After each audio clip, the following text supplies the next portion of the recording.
Hello students, very good morning, नमस्कार to all of you.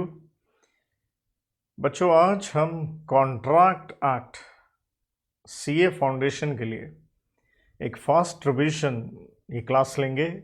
इससे पहले हमने 36 सेक्शन तक रिवीजन करी थी, तो एक पेज में मैं इसके बाद 37 से लेके 75 सेक्शंस तक की रिवीजन हैंड रिटन आपको करवा रहा हूँ। आप मेरे साथ लिखना चाहें लिख सकते हैं। तो स्टूडेंट्स, पहले भी मैंने आपसे जिक्र किया था कि जो हमारे कोर्स में फाउंडेशन में जो कॉन्ट्रैक्ट एक्ट आता है, ये पूरा कोर्स में नहीं है। इसके 75 सेक्शंस ही हमारे कोर्स में आते हैं और कॉन्ट्रैक्ट एक्ट के चैप्टर्स हैं और कॉन्ट्रैक्ट एक्ट में 11 चैप्टर्स हैं। तो जो चैप्टर नंबर 1 है ऑफर एंड एक्सेप्टेंस पे सेक्शन 9 तक जाता है। सेकंड जो है सेक्शन नंबर 10 से लेके 30 तक जाता है। थर्ड कॉन्टिंजेंट कॉन्ट्रैक्ट पे हमने पढ़ा 31 से 36 तक। तो डैट मीन्स आज हम चैप्टर नंबर 4 से लेते हुए चैप्टर 4 जो कि परफॉर्मेंस ऑफ कॉन्ट्रैक्ट के ऊपर है, this will study from section number 37 से लेते हुए 67. सो this is a big chapter. Thereafter comes chapter number 5, which deals with quasi contracts 68 से 72 तक. And the last chapter we'll discuss will be chapter number 6, जिसे आप breach of contract कह सकते हैं या damages के ऊपर हम बात करेंगे, purely of 3 sections 73 से लेके 75 तक. तो आइए let's start with section wise इसको रिवाइज करते हैं. तो बच्चों, सेक्शन 37 डील करता है परफॉर्मेंस ऑफ कॉन्ट्रैक्ट. कॉन्ट्रैक्ट में दो पार्टीज हैं. आपने वादा किया है काम करने का, तो वादा किया है तो निभाइए. तो 37 कहता है परफॉर्मेंस ऑफ कॉन्ट्रैक्ट. दोनों पार्टीज मस्ट या तो आप परफॉर्म करें या फिर क्या करें, ऑफर टू परफॉर्म. अगले को कहो कि भाई साहब मैं काम करने के लिए तैयार हूं, शैल आई. तो इसलिए हम परफॉर्म को क्या कहते हैं, actual performance. And offer to perform को हम क्या कहते हैं, हम इसे कहते हैं अटेम्प्टेड परफॉर्मेंस. दरअसल हम इसके 3 नाम इस्तेमाल करते हैं. We use the word attempted performance, या एक वर्ड और इस्तेमाल करते हैं हम इसके लिए, टेंडर, कि आपने कोशिश करी. एंड सेक्शन नंबर 38 कहता है it is as good as actual performance, कि आप डिस्चार्ज हो जाएंगे. तो आपने काम करना है या ऑफर टू परफॉर्म करना है. सिर्फ एक ही एक्सक्यूज है, अनलेस एक्सक्यूज्ड बाय लॉ, कि कानून आपको काम करने से एक्सक्यूज दे दे, फिर बात खत्म हो गई. तो 38 ने कहा attempted performance it is as good as actual performance है. लेकिन एक अटेम्प्टेड परफॉर्मेंस वैलिड होने के लिए इसके कुछ असेंशियल्स बनते हैं बच्चों. असेंशियल्स ये है, आप कोई कंडीशन नहीं डाल सकते हैं अनकंडीशनल. बी, प्रॉपर होना चाहिए टाइम एंड प्लेस, काम करने का समय एंड स्थान. सी, अगर सामान देना है तो क्वांटिटी एग्जैक्ट होनी चाहिए. अगर पैसे देने हैं तो पैसे भी एग्जैक्ट होने चाहिए और भारतीय करेंसी में होनी चाहिए. और जो आप ये अटेम्प्ट कर रहे हैं परफॉर्मेंस के लिए, आपकी तरफ से जो आपने ऑफर किया है ये होना चाहिए टू प्रॉपर पर्सन. टेंडर कह लें या अटेम्प्टेड परफॉर्मेंस कहें, इसकी टाइप्स भी हैं. तो टाइप्स में दो चीज़ें आ जाती हैं, या तो है टेंडर ऑफ गुड्स, किसी को सामान देना है, या किसी को पैसे देने हैं.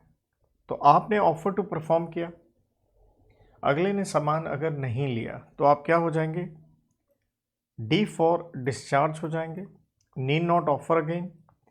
प्लस आप अगले से क्लेम कर सकते हैं किस चीज़ का, डैमेजेस का। जैसे पिज़्ज़ा हट वालों ने डिलीवरी करी, आपने सामान नहीं लिया। मनी के केस में आप डिस्चार्ज नहीं होंगे, बट डैमेजेस आप क्लेम कर सकते हैं, क्योंकि पैसा है तो दोबारा भी आपको ऑफर करना पड़ेगा। सेक्शन नंबर 39 डील करता है ब्रीच ऑफ कॉन्ट्रैक्ट के ऊपर। तो कहता है ब्रीच कब होगा, या तो आपने क्या किया, साफ मना कर दिया, रिफ्यूजेस टू परफॉर्म, आपने साफ कह दिया मैं काम नहीं करूंगा, और डिसेबल्स हिमसेल्फ, या अपने आप को ऐसी स्थिति में डाल लिया जिससे मैसेज बड़ा क्लियर है कि आप अगले का काम करके नहीं देंगे। तो ये ब्रीच ऑफ कॉन्ट्रैक्ट दो तरह का हो सकता है, it may be actual breach और it may be anticipatory breach. Actual breach का मतलब है आपने काम नहीं किया, कब नहीं किया,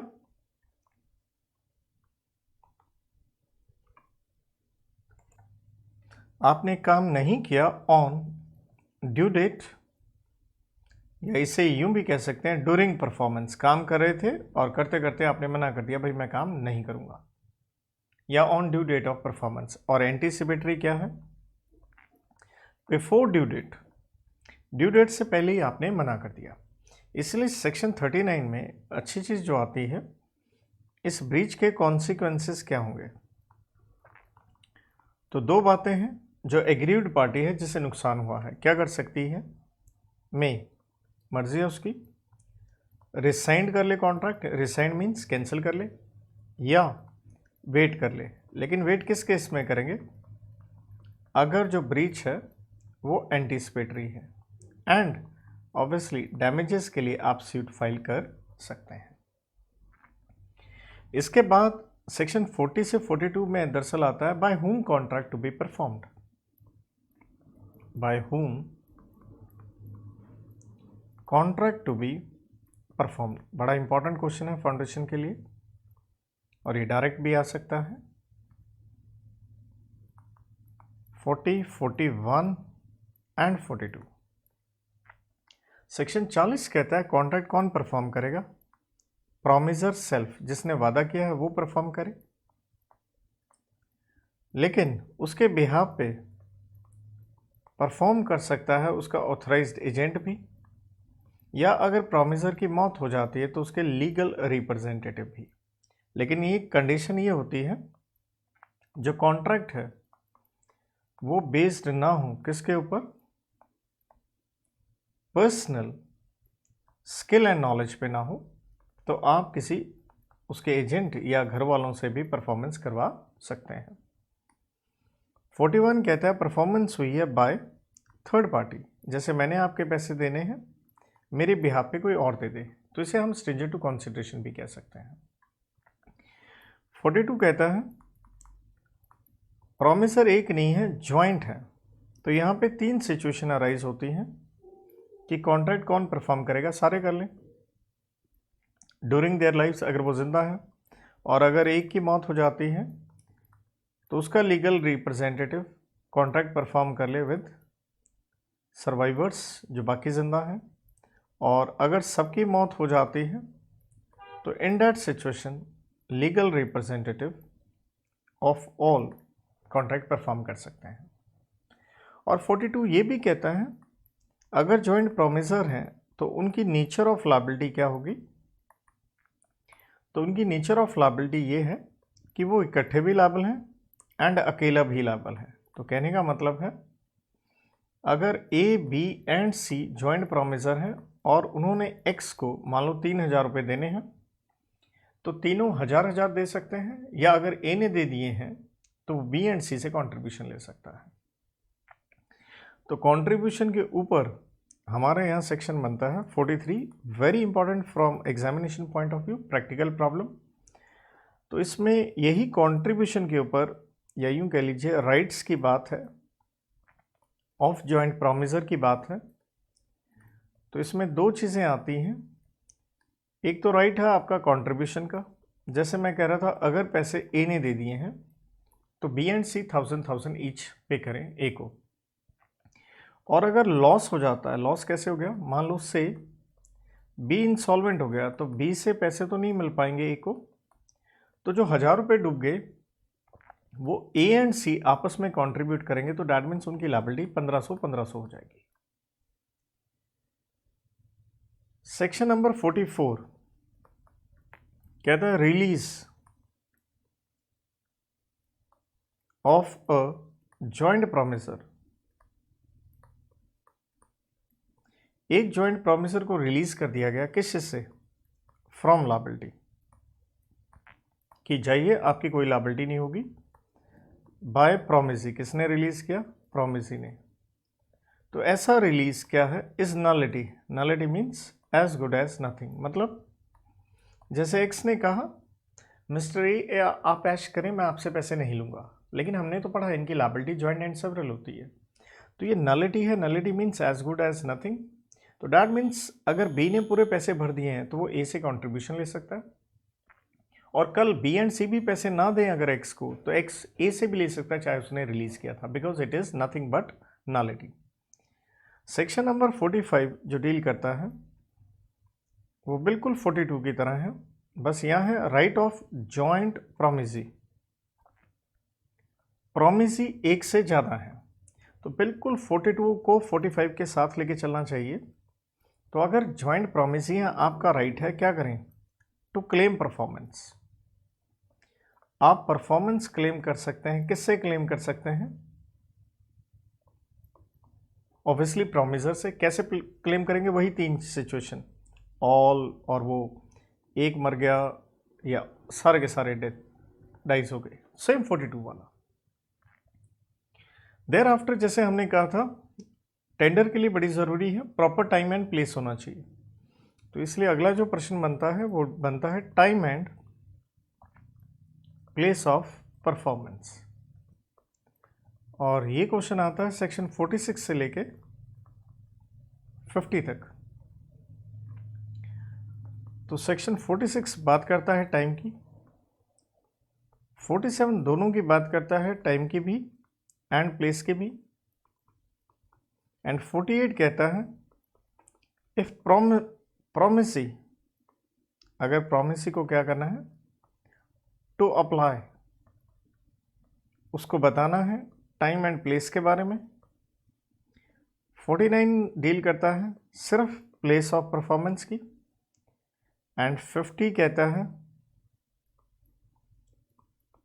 परफॉर्मेंस एज promisee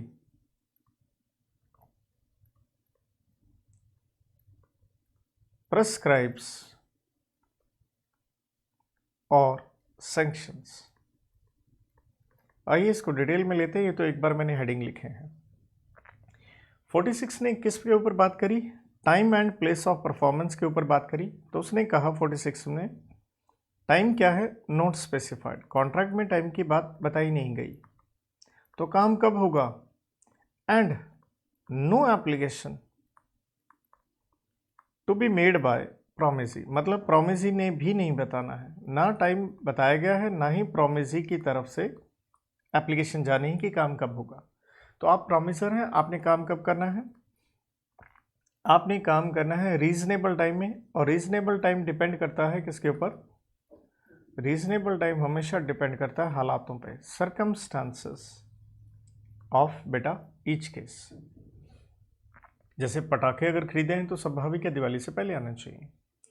देन 47 कहता है टाइम एंड प्लेस, कहता है टाइम क्या है, स्पेसिफाइड है, टाइम स्पेसिफाइड है। तो टाइम का मतलब हो गया डे यहाँ पे, तो यहाँ ये बड़ी अच्छी बात इन्होंने की 47 में। तो आर, जिस समय, माना तारीख 25 तारीख है, लेकिन कोई समय भी तो होगा ना 25 तारीख को 10 बजे 12 बजे, तो कहता है आर भी क्या होना चाहिए, रीजनेबल होना चाहिए, और प्लेस क्या होना चाहिए, प्रॉपर होना चाहिए। तो क्या है प्रॉपर, वो अगेन डिपेंड किसके ऊपर करेगा, सर्कमस्टांसेस के ऊपर। तो दोनों के दोनों चीज़ें प्रॉपर हो, लेकिन 47 में टाइम बताया गया है तो हमने कहा आर रीजनेबल होना चाहिए। 48 कहता है if promise to apply for time and place, तो बोथ दोनों के दोनों प्रॉपर होने चाहिए। माना आपने बताना है कब काम करना है, कहाँ करना है, तो दोनों चीज़ें सही बताएं, ठीक बताएं। प्लेस ऑफ परफॉर्मेंस 49 बिल्कुल 46 जैसा है, एग्जैक्टली कॉपी पेस्ट, ये पता होना चाहिए। तो कहता है प्लेस ऑफ परफॉर्मेंस बताई नहीं गई, और ना ही किसने बताना है, प्रॉमिसी ने बताना है। And no application to be made by promisee. तो आगे आप समझ गए हैं, बात प्लेस की है तो आंसर क्या होना चाहिए, place has to be proper. और क्या होगा प्रॉपर, डिपेंड करेगा सर्कमस्टांसेस के ऊपर। 50 कहता है परफॉर्मेंस एज प्रॉमिसी प्रिस्क्राइब्स और सैंक्शंस, एज ए प्रॉमिसर काम वैसे कीजिए जैसे अगले ने कहा था। तो यहाँ एक ये बढ़िया एग्जाम्पल के हिसाब से ध्यान रखिएगा। जैसे मान लो ए ने पैसे देने हैं बी को, और देने हैं तो आप पैसे कैसे देंगे, जैसे बी ने कहा ए को ये पैसा आप मेरे अकाउंट में क्या कीजिए, डिपॉजिट करवा दीजिए। ए ने फ़ोन किया बैंक के मैनेजर को कि आप ये पैसा निकाल के मेरे अकाउंट से बी के अकाउंट में ट्रांसफ़र कर दें, राइट। लेकिन हुआ क्या, बैंक मैनेजर फेल्स, मतलब वो भूल गया या उसकी गलती हो गई। तो प्रश्न यहाँ पे ये है, क्या ये परफॉर्मेंस हुई, यस हुई, क्योंकि जैसे आपने कहा था मैंने किया, लेकिन अगर बैंक वाले गलती करें तो इसमें मेरा कोई कसूर नहीं है। सो हियर जो प्रॉमिसर है वो डिस्चार्ज हो जाएंगे। तो इस एग्जाम्पल को, इस इलस्ट्रेशन के ऊपर प्रैक्टिकल प्रॉब्लम आ सकता है, प्लीज़ टेक गुड केयर। तो स्टूडेंट्स इसके बाद हमारा नेक्स्ट जो क्वेश्चन बनता है वो बनता है रेसिप्रोकल प्रॉमिसेस के ऊपर, जिसकी हमने डेफिनेशन भी करी हुई है 2F में, और उसका मतलब था प्रॉमिस प्लस कंसिडरेशन। तो reciprocal promises means a promise in return of a promise. तो रेसिप्रोकल प्रॉमिसेस के ऊपर मोटा मोटा कह लीजिए हम पढ़ेंगे सेक्शन 58 तक। तो सबसे पहले 51, 52, 53, 54, यहाँ से एक बार आप 55 को साइड पे कर दीजिए, 6 को भी साइड पे कर दें, 57 एंड 58 लीजिए। दरअसल जो कॉन्सेप्ट है सेक्शन 55 वो अलग ही है, एंड 56 दोनों के दोनों अलग हैं, तो ये जरूर ध्यान रखना है आपने। तो 51 कहता है रेसिप्रोकल प्रोमिसेस जो हैं are piece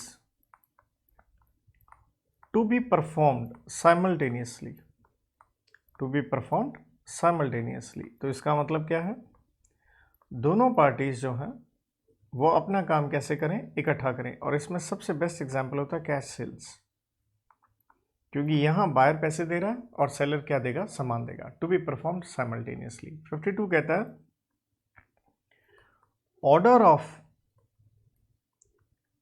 performance is fixed.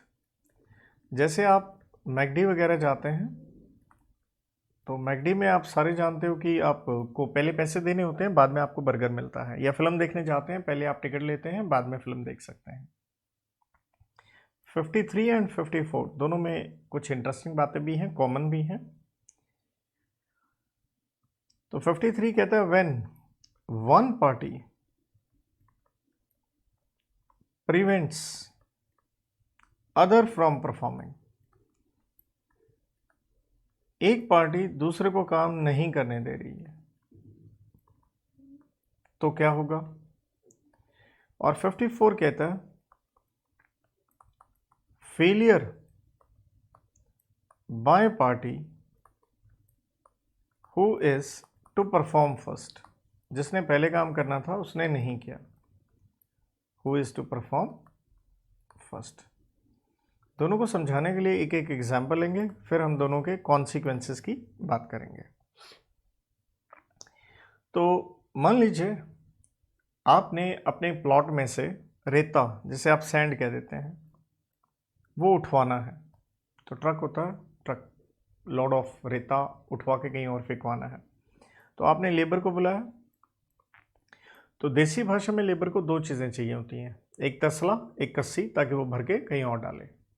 और आपने उसको रॉन्ग इक्विपमेंट्स दे दिए।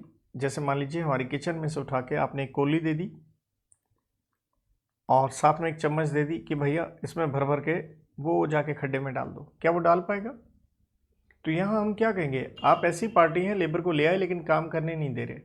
One party prevents other from performing.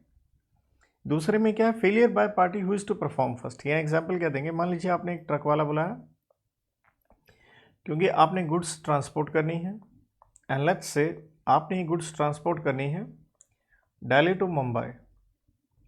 तो सबसे पहले क्या करना होगा, ट्रक वाले को आप सामान देंगे तभी वो मुंबई जाएगा। आप सामान ही नहीं दे रहे हैं, बहुत टाइम ख़राब हो गया। उसने कहा भाई साहब मेरा टाइम ख़राब हो रहा है, ऐसे थोड़े चलेगा, आप प्लीज़ मेरा पैसा मेरे को आप दो जो बनता है, क्योंकि आप मुझसे काम तो करवा नहीं रहे हो। तो अगले ने कहा भाई पैसा किस बात का, पैसा तो मिलना था जब तुम बॉम्बे जाओगे। कहता बॉम्बे तो तभी जाऊँगा ना जब आप मेरे को सामान दोगे, जब सामान ही नहीं दे रहे हो तो मैं बॉम्बे क्यों जाऊँ।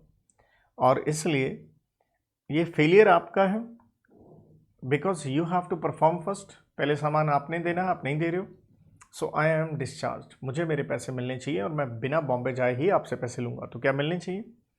तो इन दोनों सेक्शनों का यहाँ पे मैं कॉन्सिक्वेंस लिख रहा हूँ, कॉमन है कि परिणाम क्या होगा। परिणाम ये होगा the other party is discharged. आपको काम करने की ज़रूरत नहीं है, ट्रक वाले को बॉम्बे जाने की ज़रूरत नहीं है, और लेबर को कोली चम्मच में रेता उठाने की ज़रूरत नहीं है। साथ में आप क्या क्लेम कर सकते हैं, damages, the claim for your loss compensation. 57 कहता है रेसिप्रोकल प्रोमिसेस हैं to do things legal and illegal. तो लीगल भी है साथ में इलीगल भी है। समस्या कौन से वर्ड की है, एंड इलीगल। तो इलीगल तो आप जानते हो सारा क्या हो जाएगा, एग्रीमेंट वॉइड हो जाएगा। तो यहाँ एक क्वेश्चन अराइज होता है, क्या लीगल पार्ट हम अलग कर सकते हैं, सेपरेबल और not, that is the question. अगर हम कर सकते हैं, इफ यस, तो क्या होगा, ये जो लीगल पार्ट है ये वैलिड हो जाएगा, इनफोर्सेबल, राइट। जैसे मकान किराए पे दिया, एक होता है रहने के लिए, एक जुआ खेलने के लिए। माने चाहे जुआ खेलने के लिए दिया, लेकिन अगर अगला आदमी सिर्फ रह रहा है वहां पे, तो ऑब्वियसली वो तो एक वैलिड कॉन्ट्रैक्ट हो गया। 58 ऑल्टरनेटिव प्रोमिसेस। यहाँ ऑल्टरनेटिव है, 57 में एंड वर्ड था, ऑल्टरनेटिव आप सारे जानते हो। और ऑल्टरनेटिव प्रोमिसेस है वन ब्रांच बीइंग लीगल, और उसका एक हिस्सा लीगल है। तो बड़ा ही सिंपल आंसर हो गया। तो ये जो लीगल ब्रांच है ये क्या हो जाएगी, इनफोर्सेबल। जैसे एग्जांपल दें, आपने कहा 10,000 रुपये दूंगा, चाहे आप राइस दे दें चाहे अफीम दे दें। तो अगर राइस दिए जाते हैं तो ऑब्वियसली एग्रीमेंट क्या हो जाएगा, यहाँ पे वैलिड हो जाएगा।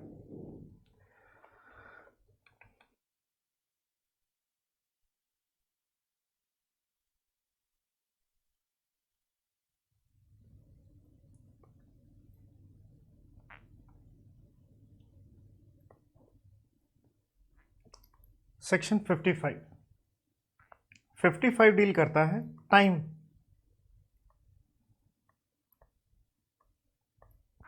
ऑफ परफॉर्मेंस, एसेंस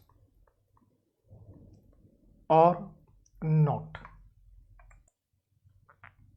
तो एसेंस का मतलब ये बनता है क्या टाइम पे काम करना ज़रूरी है या नहीं। तो एसेंस कब होगा, टाइम पे काम करना ज़रूरी कब होगा। तो यहाँ कई सिचुएशन बन सकती हैं। अगर गुड्स क्या हैं, पेरिशेबल हैं, तो टाइम पे दीजिए आप, वरना वो तो ख़राब हो जाएंगे। या नेचर ऑफ कॉन्ट्रैक्ट ही ऐसा है कि टाइम पे काम करना चाहिए, जैसे किसी की शादी है तो कपड़े टाइम पे दीजिए। या कॉन्ट्रैक्ट एक्सप्रेसली प्रोवाइड्स, कॉन्ट्रैक्ट में साफ लिखा है मेरे को ये चीज़ इस समय चाहिए। Commercial contracts, commercial means business से रिलेटेड होते हैं, हम उनमें डिले नहीं कर सकते हैं। या price, subject to fluctuations, share market वगैरह कह लीजिए, टाइम पे शेयर नहीं दिए गए तो भारी नुकसान हो सकता है किसी को। तो यहाँ हुआ time of performance is essence. तो अगला इंपॉर्टेंट सेक्शन आता है सेक्शन 56। ये एक अलग से टेंजेंट पे जाता है, इसे हम कहते हैं इम्पॉसिबल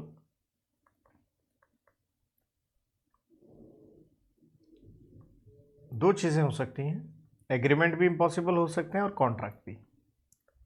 तो डैट मीन्स कॉन्ट्रैक्ट तो वैलिड होता है, तो वो इम्पॉसिबल क्यों हो गया? इसे सिंपल हम कहते हैं इम्पॉसिबिलिटी ऑफ परफॉर्मेंस। तो देखिए इम्पॉसिबल एग्रीमेंट क्या होगा, वॉइड होगा कब होगा? अगर इम्पॉसिबिलिटी शुरू से है, जिसे हम कहते हैं इनिशियल या इनहेरेंट, कि इम्पॉसिबिलिटी शुरू से है, ये चीज़ हो ही नहीं सकती। जैसे किसी ने कहा चांद तारे तोड़ के लाओ, नहीं हो सकता, तो ये वॉइड एग्रीमेंट है। और इनिशियल या शुरू से इम्पॉसिबिलिटी दो तरह की हो सकती है, इट में भी फिजिकल चांद तारे, या लीगल। लीगल में बेस्ट एग्जाम्पल है पॉलीगैमी, आप शादीशुदा हो, आप किसी और से शादी नहीं कर सकते। इम्पॉसिबल कॉन्ट्रैक्ट को हम कहेंगे वॉइड कॉन्ट्रैक्ट, जिसे 2J में आप पढ़ के आते हो, और ये था वॉइड एग्रीमेंट 2G में, इन्फोर्सिबल नहीं है। तो वॉइड कॉन्ट्रैक्ट कैसे होगा, कॉन्ट्रैक्ट बन ही कैसे गया? तो दरअसल यहाँ इम्पॉसिबिलिटी क्या हुई, बाद में हुई, जिसे हम कहते हैं सब्सिक्वेंट, जिसे हम नाम एक और देते हैं सुपरवेनिंग, और इसी को हम एक नाम देते हैं डॉक्ट्रिन ऑफ फ्रस्ट्रेशन। क्योंकि फ्रस्ट्रेशन तो होगी, क्योंकि पहले सब कुछ ठीक था, बाद में ऐसा कुछ हो गया।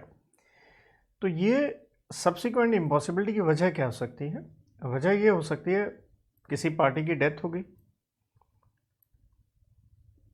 दूसरी पार्टी इनकैपेसिटी, मतलब मान लीजिए पागल हो गए, बीमार हो गए, या फिर डिस्ट्रक्शन ऑफ सब्जेक्ट मैटर, जैसे कोई हॉल बुक करवाया हमने, वहाँ आग लग गई, अब काम तो हो नहीं सकता। या फिर यूं कह लीजिए दो देशों में लड़ाई छिड़ गई, काम तो होगा नहीं अब, आउटब्रेक ऑफ वॉर। या यूं कह लीजिए लॉ बदल गया, चेंज ऑफ लॉ, तो काम नहीं हो सकता। या चेंज ऑफ सर्कमस्टांसेस, हालात बदल गए, जैसे कोविड आ गया, लॉकडाउन लग गया, तो बहुत सारे काम नहीं हो सकते। तो नेचुरल है सभी को क्या होगी, फ्रस्ट्रेशन होगी। लेकिन इसमें आपने ध्यान रखना होता है एक्सेप्शंस का, कि हम इसको इम्पॉसिबिलिटी नहीं मानेंगे। तो पहला पॉइंट क्या है, कमर्शियल इम्पॉसिबिलिटी, कि मैं काम नहीं करूंगा क्योंकि मेरे को बेनिफिट नहीं हो रहा, कोई एक्सक्यूज नहीं है। डिफ़िकल्टी ऑफ परफॉर्मेंस, कि मैंने आपसे कॉन्टैक्ट किया था लेकिन काम नहीं कर पाऊंगा क्योंकि बहुत मुश्किल हो रहा है, कोई एक्सक्यूज नहीं है। फेलियर बाय थर्ड पार्टी, भाई साहब मैंने आपको सामान देना था, नहीं दे पाऊंगा क्योंकि मेरे पास सामान किसी तीसरे से आना था, वो नहीं आया, कोई एक्सक्यूज नहीं है। और यहाँ एक अच्छा पॉइंट आता है स्ट्राइक्स और लॉकआउट्स। तो जब कंपनियों में प्रोडक्शन नहीं बनती, या तो वर्करों ने ताला लगा दिया या मैनेजमेंट ने, तो ये कोई एक्सक्यूज नहीं है। और लास्ट में इसमें एक और पॉइंट आता है पार्शियल फेलियर ऑफ ऑब्जेक्ट, मतलब कॉन्ट्रैक्ट में क्या हो सकते हैं, एक से ज़्यादा ऑब्जेक्ट हो सकते हैं।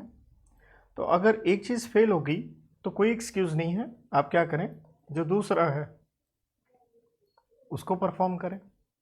तो एक चीज़ फेल होगी इसका ये मतलब नहीं कि सारी चीज़ें क्या हो जाएंगी, फेल हो जाएंगी।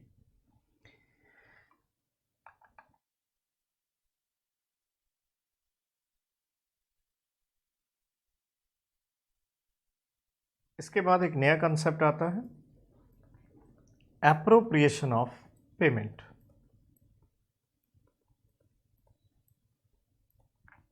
तीन सेक्शन का ये कॉन्सेप्ट है। एप्रोप्रिएशन का मतलब क्या है, आपने क्या किया, एक डेटर है,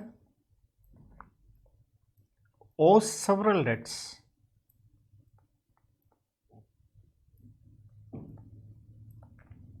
to a creditor, that means एक आदमी से आपने अलग अलग टाइम पे क्या किया है, उधार में सामान खरीदा है। मिक्स, अब आपने क्या करी, उसको पार्ट पेमेंट करी, सारे पैसे नहीं दिए, लेकिन अलग अलग ट्रांजैक्शन उधार की करी हैं, तो वो सारे अलग अलग कॉन्ट्रैक्ट हो गए। मेक्स पार्ट पेमेंट नॉट सफाइज्ड, जो कि सफिशिएंट नहीं है, टू डिस्चार्ज होल डेट, आपकी पूरी लायबिलिटी समाप्त होने वाली नहीं है। तो यहाँ एक समस्या आती है। समस्या क्या है? Question arises towards which date, क्योंकि अगर आपने 5 बार उधार की ट्रांजैक्शन करी, 5 कॉन्ट्रैक्ट हो गए, थोड़े से पैसे दिए, तो वो जो थोड़े से पैसे थे हम 5 में से कौन से कॉन्ट्रैक्ट में से एडजस्ट करें। Question arises towards which date payment to be applied. तो यहाँ एप्रोप्रिएशन के कुछ रूल्स हैं, जहाँ सबसे पहले सेक्शन नंबर 59, 60 एंड 61, 3 सेक्शन का ये कंसेप्ट है। 59 कहता है फर्स्ट चॉइस ऑफ डेटर, मतलब डेटर जिसमें से पेमेंट माइनस करवाना होगा 5 कॉन्ट्रैक्ट में से किसी में से भी करवा ले, लेकिन अगर डेटर फेल हो जाता है तो सेकंड चॉइस क्रेडिटर की है, और अगर दोनों के दोनों फेल हो जाते हैं तो थर्ड चॉइस जिसे हम कहेंगे ऑर्डर ऑफ डेट। तो जिस ऑर्डर में डेट था 5 ट्रांजैक्शन है, तो पहली ट्रांजैक्शन में से हम क्या करेंगे? माइनस करेंगे। इसके बाद बच्चों यहां से कंसेप्ट चला जाता है रेसिशन रिमिशन के ऊपर, जिसे हम कैंसिलेशन या डिस्चार्ज ऑफ कॉन्ट्रैक्ट भी कहते हैं।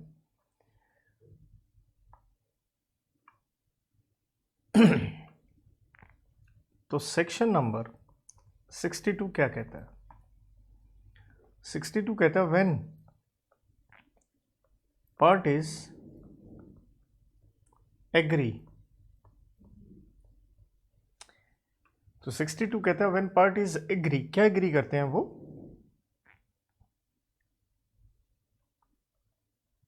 टू रिसाइंड कॉन्ट्रैक्ट, कि हम कॉन्ट्रैक्ट कैंसिल कर रहे हैं, तो it need not be performed. देखिए बच्चों बड़ी सिंपल सी बात है, कॉन्ट्रैक्ट बनता है एग्रीमेंट से, तो आप एग्रीमेंट से ही उसे ख़त्म भी कर सकते हैं। तो 62 में हम ये कुछ सिचुएशंस क्रिएट करके आंसर अपना लिख सकते हैं। जैसे एक चीज़ है रिसिशन,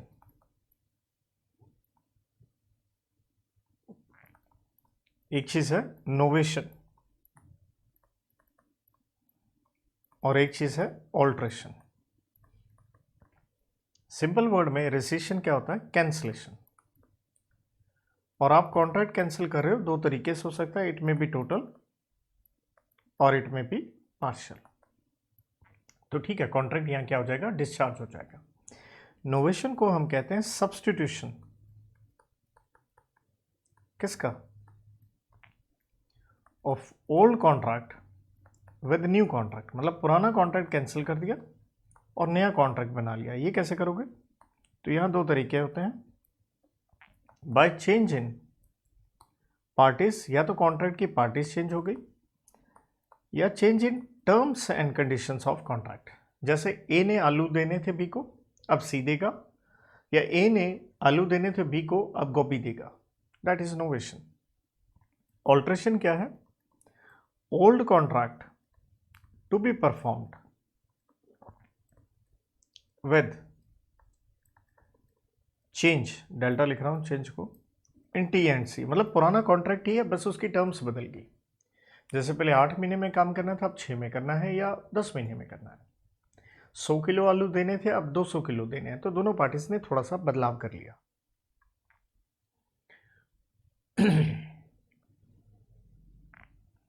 Then section 63 comes, and section number 63 deal करता है रिमिशन से। रिमिशन का मतलब होता है कुछ चीज़ छोड़ देना, तो कॉन्ट्रैक्ट खत्म हो गया। फोरगो, डिस्पेंस, या आसान भाषा में कह लीजिए सेक्रीफाइस। तो ये किस तरह से हो सकता है? 3 सिचुएशन हो सकती हैं। एक्सेप्टिंग लेसर सेटिस्फेक्शन, जैसे एग्जाम्पल आपने लिखना हो आप लिख सकते हैं कि 1000 रुपये लेने थे और सिर्फ 900 लिया आपने, तो पूरा 1000 का कॉन्ट्रैक्ट खत्म हो गया। Accepting some other satisfaction. 10,000 लेने थे, अगले के पास नहीं थे, उसका पुराना स्कूटर ले आए। और एक्सटेंडिंग टाइम ऑफ परफॉर्मेंस, अगले से पैसे लेने थे, कहता 2 महीने और दे दो, हमने कहा चल ऐश कर। तो हमने यहाँ क्या किया, अपना कुछ नुकसान करके अगले का बेनिफिट कराया, इसे हम कहते हैं रिमिशन।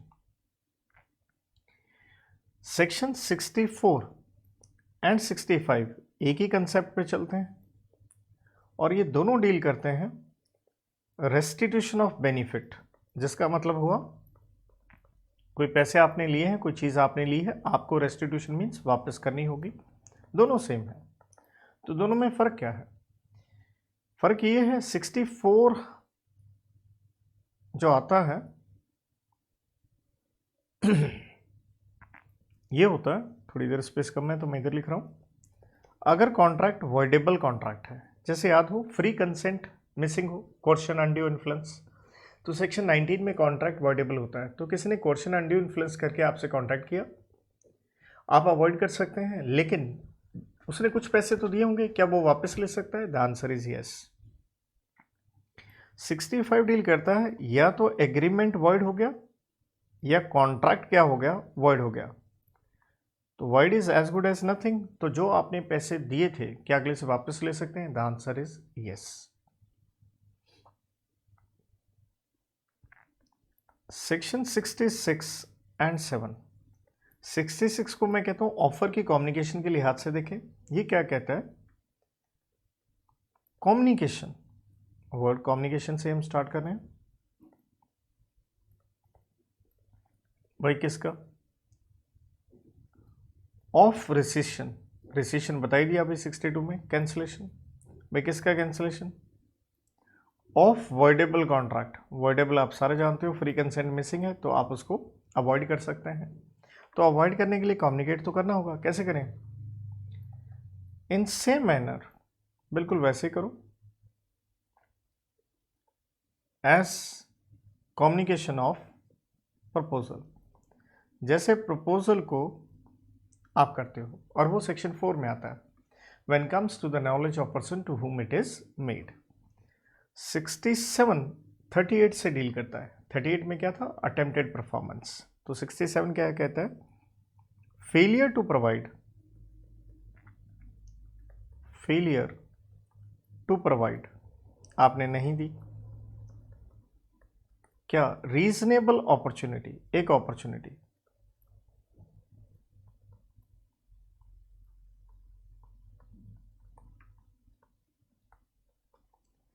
भाई किसको? टू प्रोमिसी को, भाई किसके लिए? To perform.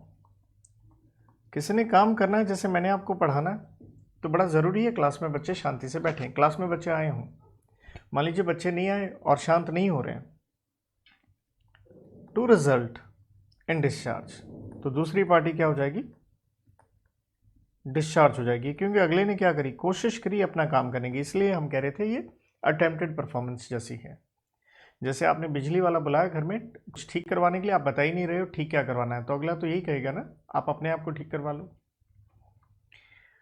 तो बेटा यहाँ तक 67 हो गए, और मैंने आपको लिख के दिया था भाई, जहाँ तक कॉन्ट्रैक्ट एक्ट का सवाल है, ये चैप्टर 4 यहाँ पे कंप्लीट होता है, और 68 से 72 क्वासी कॉन्ट्रैक्ट, एंड देन आ जाता है डैमेजेस वाला हिस्सा। तो आइए अब हम स्टार्ट करते हैं क्वासी कॉन्ट्रैक्ट। तो बच्चों क्वासी कॉन्ट्रैक्ट क्या है? इसे हम कहते हैं they resemble a contract, contract जैसे होते हैं। क्यों होते हैं? कुछ रिश्ता हो जाता है दो लोगों के बीच में, कुछ ऐसा कि वो कॉन्ट्रैक्ट का नेचर ले लेता है, और इस वजह से क्या हो जाती हैं, दोनों पार्टीज में ऑब्लिगेशंस हो जाती हैं। और यहाँ इंटरेस्टिंग चीज़ क्या है?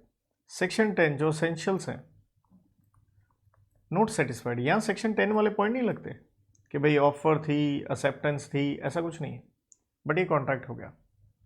किसने क्रिएट किया? लॉ ने खुद। क्वासी का मतलब होता है एज गुड एज कॉन्ट्रैक्ट पर by you, but it's not by you, it's by operation of law, कानून कहता है। हम इसको एक कॉन्ट्रैक्ट बनाएंगे। ऐसा क्यों कहा लॉ ने? Some action by you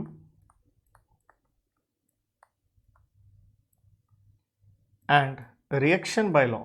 law ने कुछ आपके एक्शन पे क्या कर दिया? रिएक्शन कर दिया।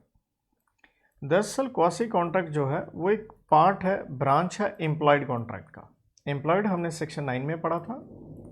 अदर देन बाय वर्ड्स, ना हमने कहा कुछ कहा ना उन्होंने कुछ कहा, तो कुछ कंडक्ट से कॉन्ट्रैक्ट हो गया। ये बेस्ड है on doctrine of unjust enrichment, जिसका मतलब क्या होता है? No one shall gain at expense of another. किसी को फायदा नहीं होना चाहिए दूसरे के बिना मतलब के नुकसान पे। तो यहां सबसे पहले आता है सेक्शन 68 कि आपकी लायबिलिटी है, किसके लिए है? For necessaries. तो नेसेसरीज के लिए पहली बात तो किसकी लायबिलिटी होती थी? माइनर की। साथ में किसकी? अनसाउंड माइंड वालों की। What is necessaries? नेसेसरीज में नॉट ओनली, सिर्फ क्या नहीं आती? Not only bare, bare means सिर्फ, not only bare necessities of life, सिर्फ वही नहीं होती, बल्कि क्या आता है? Everything for the growth, development, education of the child concern. तो हमने माइनर के केस में ये पढ़ के आए थे कि माइनर जो होता है लायबल होता है नेसेसरीज के लिए, और नेचर ऑफ लायबिलिटी क्या होती है? Not personal. आप पर्सनल लायबल नहीं हो, जेल नहीं जाओगे। सिर्फ कौन लायबल है? आपकी प्राइवेट स्टेट इज लायबल। और ये नेसेसरीज किसको दी गई हैं? चाहे आपको, और anyone you are bound to support. Section 69 कहता है पेमेंट बाय इंटरेस्टेड पर्सन। किसी आदमी ने पेमेंट करी है, क्यों करी है? क्योंकि उसका इंटरेस्ट है। दरअसल आपने पेमेंट की है फॉर अदर, किसी और के लिए, और ये अदर जो है ये बाउंड है बाय लॉ टू पे, लेकिन उसकी पेमेंट आपने कर दी। क्यों कर दी? क्योंकि आपका इंटरेस्ट है।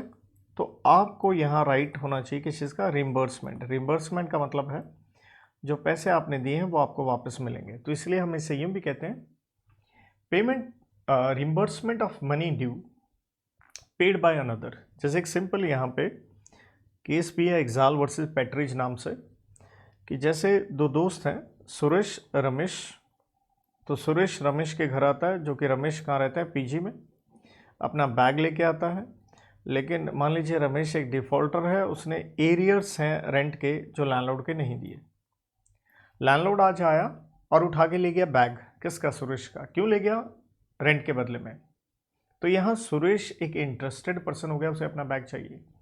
तो अगर उसने रमेश का रेंट पे कर दिया तो भाई साहब सिंपल सी बात है, उसको उसका पैसा मिलना चाहिए। तो ये कॉन्ट्रैक्ट लॉ ने बना दिया, आपने थोड़े बनाया कि मैं तेरे पैसे लौटाऊंगा।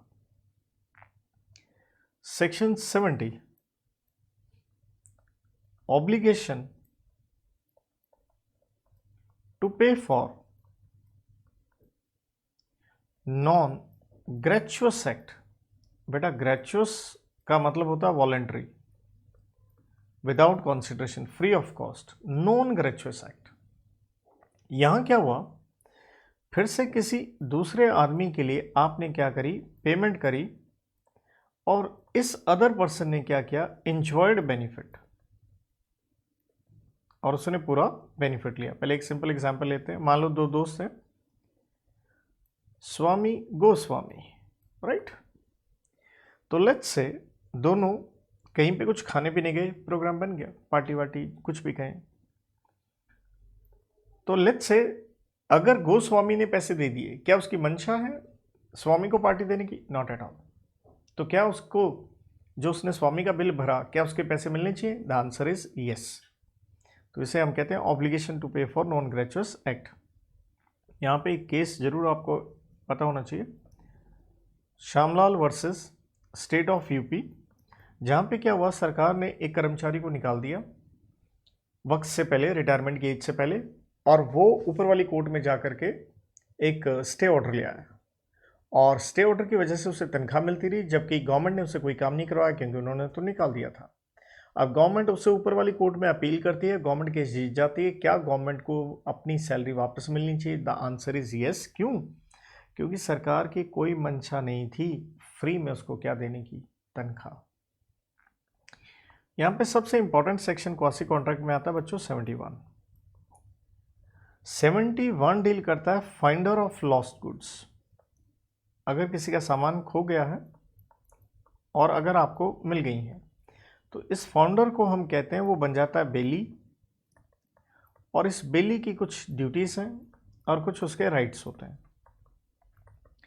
ड्यूटीज की बात करें तो ड्यूटी ये है, ऑनर को ढूंढे, रीजनेबल केयर रखे सामान की, अपने सामान के साथ मिक्स ना करे, अनऑथराइज यूज ना करे और सामान वापस करे।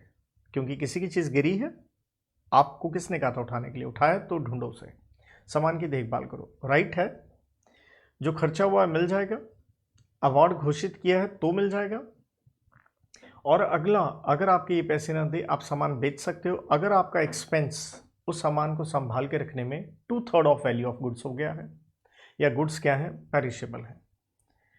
तो ये फाइंडर के ऊपर बहुत इंपॉर्टेंट था। और यहाँ पे एक ये आपको इंपॉर्टेंट केस भी आना चाहिए, हॉलिन्स वर्सेस हाउलर का, जहाँ पे क्या होता है, आप एक दुकान पे जाते हो, वहाँ पे आपको एक गिरा हुआ डायमंड दिखता है, और वो डायमंड आप फाइंडर हुए, आप दे आए शॉपकीपर को कि भाई साहब ऑनर मिल जाए तो उसे दे दीजिएगा। हुआ क्या, ऑनर मिला नहीं। आपने दुकानदार को कहा जो आपका खर्चा हुआ है उसको ढूंढने में मैं पे कर दूंगा, आप मुझे ये डायमंड वापस करो। प्रश्न, क्या आपको डायमंड वापस हो जाएगा? यस हो जाएगा, क्योंकि आप क्या हैं, फाइंडर हैं, और ये कॉन्ट्रैक्ट बनता है फाइंडर के बीच में एंड ऑनर के बीच में। तो फाइंडर का राइट है उस चीज़ को अपने पास रख लेना। 72 कहता है आपकी लायबिलिटी है, क्या करें, टू रिटर्न, क्या रिटर्न करें? आपको गलती से कोई गुड्स या किसी की मनी मिल गई गलती से, तो बाय मिस्टेक भी है 72 में, और 72 में क्वेश्चन भी है। वो डरा धमका के अगर आपने किसी की चीज़ ले ली है आपको वापस करनी पड़ेगी, या नॉर्मली गलती से, जैसे हमारे घरों में पार्सल गलत आ जाते हैं। यहाँ केस भी है sale tax officer versus Kanhaiya Lal का, जहां पे कन्हैया लाल ने क्या किया, एडवांस में सेल टैक्स दे दिया। सेल टैक्स सेल पे होता है, पहले दे दिया, लेकिन गवर्नमेंट ने सेल टैक्स ही अबॉलिश कर दिया, तो उसका दिया हुआ सेल टैक्स उसे क्या मिलना चाहिए, वापस। तो स्टूडेंट्स, इसके बाद हम आते हैं चैप्टर नंबर 6 में, और चैप्टर नंबर 6 में ये आ गया जी डैमेजेस के ऊपर, और यहां बनते हैं हमारे 3 सेक्शन। तो ध्यान दीजिएगा, डैमेजेस कब मिलते हैं, अगर हुआ हो ब्रीच ऑफ कॉन्ट्रैक्ट। डैमेजेस क्या होता है, मॉनेटरी कॉम्पनसेशन होता है फॉर लॉस, ये एक पक्का पता होना चाहिए। ये एक मॉनेटरी कॉम्पनसेशन है जो मिलना चाहिए एग्रीड पार्टी को, अफेक्टेड पार्टी को जिसका नुकसान हुआ है। तो ये one of the basic remedy है जो कोर्ट्स अलाउ करती हैं। तो यहाँ पे 3 सेक्शन क्या कहते हैं, सेक्शन 73 कहता है कि आपने डैमेजेस देने हैं ऑन ब्रीच ऑफ कॉन्ट्रैक्ट। अब कौन से डैमेजेस देंगे, कहता है जो ऑर्डिनरी हो, नॉर्मल, जिसे आप नॉर्मल कह सकते हैं, नेचुरल कह सकते हैं, डायरेक्ट कह सकते हैं। तो ऑर्डिनरी डैमेजेस मिलेंगे, नहीं मिलेंगे कोई भी क्या स्पेशल डैमेजेस, एक्स्ट्रा कोई भी पैसा नहीं मिलेगा, अनलेस जब तक वो कॉन्ट्रैक्ट में एक्सप्रेसली ना बताया गया हो। सिंपल सी बात है, मैंने आपका 10 रुपये का पेन तोड़ दिया, 10 रुपये मिल जाएंगे ordinary damages, because they are direct, they are natural. लेकिन आप कहो कि पेन टूट गया तो मैं काम नहीं कर पाया स्कूल का, उससे मेरी वहाँ पिटाई हुई, काम नहीं करने से मेरे ऊपर फाइन लगा, वो होता है स्पेशल डैमेजेस, डिसकम्फर्ट, इनकन्वीनियंस, इसे कहते हैं हम टू रिमोट, टू फार। इसके आपको कोई पैसे नहीं मिलेंगे। And this was held also in the case of Hadley versus Baxendale. Section 74, आपने क्या किया, डैमेजेस का अमाउंट पहले से ही प्री फिक्स किया हुआ है। तो इसमें तो बच्चों 2 बातें बनती हैं, एक को हम कहते हैं लिक्विडेटेड डैमेजेस और एक को हम कहते हैं पेनल्टी। तो पहले से अमाउंट अगर आपने फिक्स किया हुआ है, अगर वो जेन्युइन है, उसे कहते हैं लिक्विडेटेड डैमेजेस। पेनल्टी का मतलब बहुत बड़ा अमाउंट है, टू हाई, तो पहले ही चाहे आपने लिख दिया सॉरी ऐसे कोई डैमेजेस आपको नहीं मिलेंगे, ये इनवैलिड है, हमारे देश में अलाउड नहीं है। 100 रुपये का कॉन्ट्रैक्ट था, आपने कहा डैमेजेस 1 करोड़, नहीं मिलेंगे, इसे पेनल्टी कहते हैं। 75 कहता है डैमेजेस किसको मिलने चाहिए, नेचुरल है एग्रीव्ड पार्टी, जिसे क्या हुआ है, नुकसान हुआ है।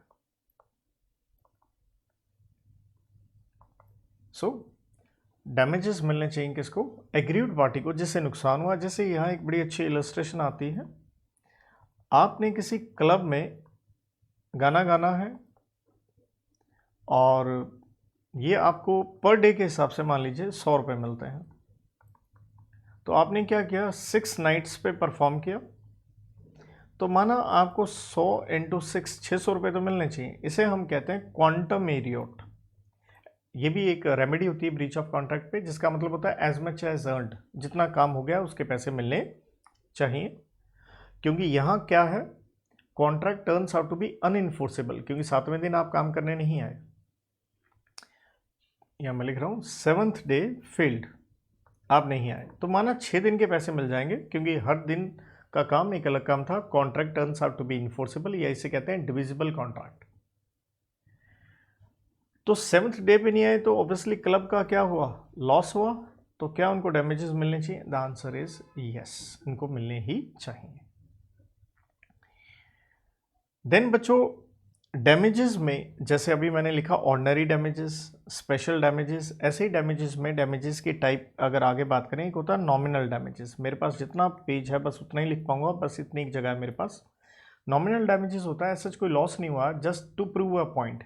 कई बार हम टेक्निकली करेक्ट होते हैं, अगला गलत होता है, बट डैमेजेस मॉनेटरी कॉम्पनसेशन है, तो मॉनेटरी में अगर आ ही नहीं रहा तो क्या करेगा जज। या एक हम कहते हैं पुनिटिव डैमेजेस, जिसके 2 नाम और हैं, एग्जाम्पलरी या विंडिक्टिव, जिसका मतलब है जेल होगी आपको। ये 2 ग्राउंड होते हैं, या तो आपने शादी का कॉन्ट्रैक्ट तोड़ दिया तो लड़की वालों की बेइज्जती होती है, इसलिए आपकी जेल होगी, या बैंक वालों ने जो चेक था उसको डिसऑनर किया, और डिसऑनर जो किया है वो रॉन्गफुल किया है, मतलब आपके अकाउंट में पैसे थे फिर भी उन्होंने डिसऑनर कर दिया, तो इससे इंसान की बेइज्जती होती है, तो इसलिए उनको जेल हो सकती है। Thereafter students, breach of contract में 1-2 चीज़ें और आपको जो पता होनी चाहिए।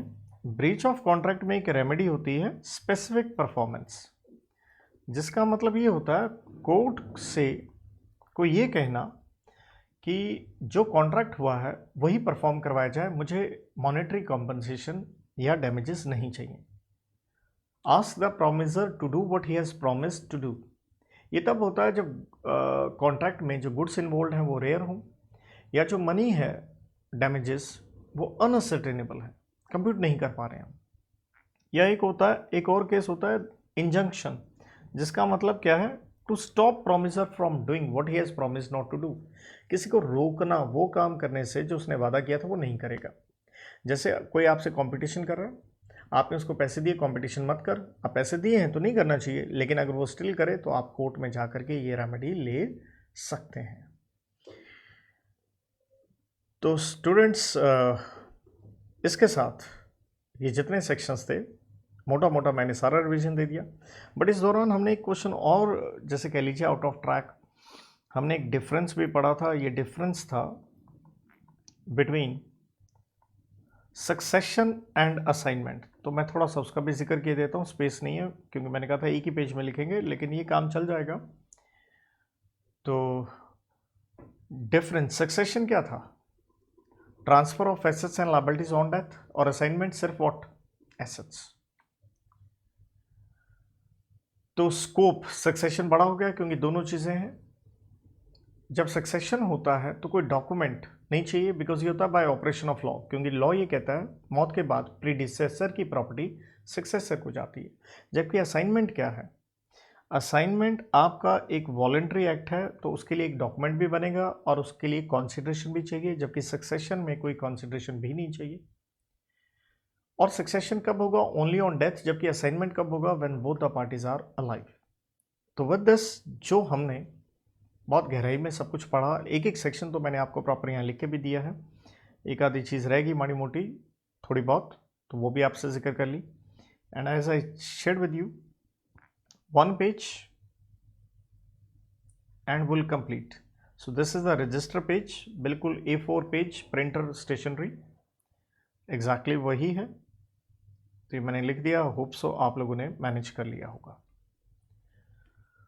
So students keep on revising, revision बड़ी इंपॉर्टेंट होती है, लेकिन इस तरह से आप एक एक पेज में अगर आपको स्टफ मिल जाए तो देखिए कितनी भयंकर यूटिलिटी आपके लिए हो सकती है। तो इस चीज़ का एडवांटेज लें and wish you all the best. Thank you, God bless.